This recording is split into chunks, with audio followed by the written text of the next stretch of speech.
The Alchemist by Paulo Coelho. Part 1. The boy's name was Santiago. Dusk was falling as the boy arrived with his herd at an abandoned church.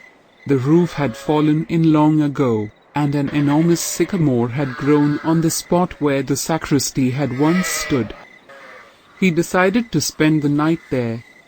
He saw to it that all the sheep entered through the ruined gate, and then laid some planks across it to prevent the flock from wandering away during the night.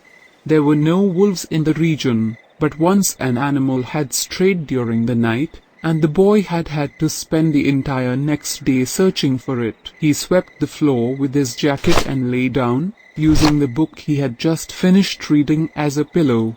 He told himself that he would have to start reading thicker books. They lasted longer and made more comfortable pillows.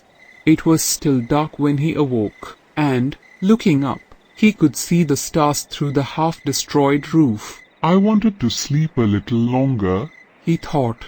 He had had the same dream that night as a week ago, and once again he had awakened before it ended. He arose and, taking up his crook, began to awaken the sheep that still slept. He had noticed that, as soon as he awoke, most of his animals also began to stir.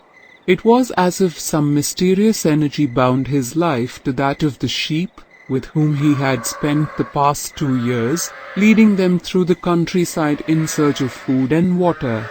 They are so used to me that they know my schedule, he muttered. Thinking about that for a moment, he realized that it could be the other way around, that it was he who had become accustomed to their schedule. But there were certain of them who took a bit longer to awaken.